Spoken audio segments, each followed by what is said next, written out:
মৰমৰ ছাত্ৰ-ছাত্ৰীসকল আজি দ্বাদশ শ্ৰেণীৰ ছাত্ৰ-ছাত্ৰীসকলৰ বাবে লৈ আহিছোঁ মাই মাদাৰ এট 66 নামৰ কবিতাটি লিখিছে কমলা দাসে। কমলা দাসৰ জন্ম হৈছিল কেৰালাৰ মালাবাৰত। তেওঁ এগৰাকী ভাৰতৰ অগ্ৰণী কবিসকলৰ ভিতৰত এজন অন্যতম আৰু তেওঁৰ কৰ্মৰাজিসমূহক আমি সেইবোৰৰ অৰিজিনেলিটি, প্ৰকৃততা, ভাৰ্চেটাইলিটি, বহুমুখিতা আৰু indigenous flavour of the soil অৰ্থাৎ মাটিৰ স্বকীয় গোন্ধ থকা বাবে সেইসমূহক প্ৰধানকৈ জনা যায়। আৰু তেওঁ মাধৱীকুট্টি নামেৰে তেওঁৰ গল্পসমূহ আৰু তেওঁৰ কবিতা তথা উপন্যাসসমূহ তেওঁ প্ৰকাশ কৰিছিল। তেখেতৰ কবিতাটি আমি আলোচনা কৰোঁ আহা। Driving from my parents' home to Cochin last Friday morning, I saw my mother beside me, doze, open mouth, her face ashen like that of a corpse. ইয়াত লিখা আছে যে মই মোৰ মা দেউতাৰ ঘৰৰ পৰা কোচিনলৈ যেতিয়া ড্ৰাইভিং কৰি গৈ আছিলোঁ, যোৱা শুক্ৰবাৰে ৰাতিপুৱা মোৰ কাষত মোৰ মা আছিল আৰু তেখেতৰ মুখখন ড'জ মানে হৈছে তেখেতে হাফ স্লিপ অৰ্থাৎ আধা টোপনিত আধা নিদ্ৰাত আছিল আৰু অপেন মাউথ তেখেতৰ মুখখন আধা মেল খাই আছিল আৰু হাৰ ফেচ এশেন লাইক ডেট অফ এ কৰ্পচি মানে হৈছে ইয়াত ডেড বডি অৰ্থাৎ তেওঁৰ মাকৰ মুখখন দেখাত হেতা পৰিছিল, এশেন ধোঁৱা ছাই বৰণীয়া হৈছিল আৰু এটা ডেড বডি যেন দেখা গৈছিল। এণ্ড ৰিয়েলাইজড উইথ পেইন আৰু মই খুব বুকুত এক বেদনা লৈ মই অনুভৱ কৰিছিলোঁ যে she was as old as she looked. তেওঁক দেখিবলৈ যেনেকুৱা বৃদ্ধা যেন লাগিছিল, আচলতে তেওঁৰ সিমান বৃদ্ধা হৈছিল। বাট চুন কিন্তু অতি সোনকালে পুট ডেট থট এৱে সেই চিন্তাটো মোৰ মনৰ পৰা আঁতৰাই থৈছিলোঁ।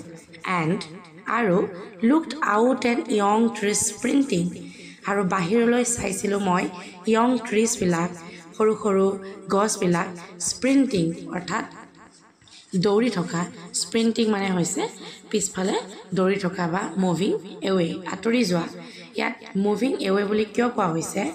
যেতিয়া এখন বাহন বা যিকোনো গাড়ী ট্ৰেইন আগলৈ চলি গৈ থাকে তেতিয়া সাধাৰণতে কাষৰ বস্তুবোৰ পিছফালে দৌৰি থকা যেন লাগে।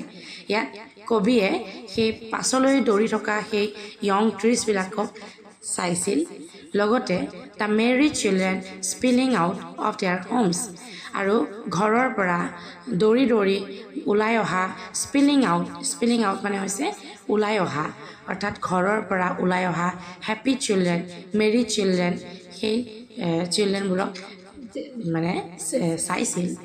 বাট আফটাৰ দ্য এয়াৰপৰ্টছ ছিকিউৰিটি চেক কিন্তু এয়াৰপৰ্টৰ যি ছিকিউৰিটি চেক থাকে সেই চেক কৰাৰ পাছত standing a few years away কেইগছমান দূৰৈত মই যেতিয়া থিয় হৈ আছিলোঁ, I looked again at her মই পুনৰ তেওঁলৈ চাইছিলোঁ।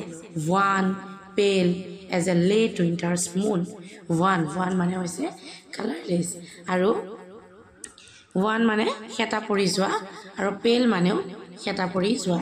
গতিকে তেওঁৰ মাকৰ মুখখন সেই লেট উইণ্টাৰ্ছ মুন অৰ্থাৎ শীতকালৰ সেই শেষৰ দিনবোৰৰ জোনবাৰীটোৰ দৰে অনুজ্জ্বল অস্পষ্ট ধূসৰ দেখা গৈছিল। And I felt that old familiar ache আৰু মই সেই মোৰ পুৰণা সেই মোৰ চিনাকি ভয়টো পুনৰ অনুভৱ কৰিছিলোঁ, বিষটো মনত সেই অনুভৱ কৰিছিলোঁ। মাই চাইল্ডহুডছ ফিয়াৰ সেই ভয়টো কেতিয়াৰ? মোৰ শৈশৱৰ ভয় অৰ্থাৎ শৈশৱকালৰ যিটো ভয় সেই ভয়টো আছিল মাকক হেৰুৱাৰ ভয়। সৰু ল'ৰা ছোৱালীক যেতিয়া আমি মাকৰ পৰা আমি আঁতৰাই আনো বা মাকক যদি কয় এজনী তোমাৰ মা নহয় মোৰ বা আঁতৰাই যদি লৈ যাওঁ তেতিয়াহ'লে সৰু ল'ৰা ছোৱালীটোৱে ভয় খায় অৰ্থাৎ মাকক হেৰুৱাৰ সেই ভয় থাকে। আজি কবিৰো সেই ভয়টো তেওঁৰ মনত দেখা দিছে।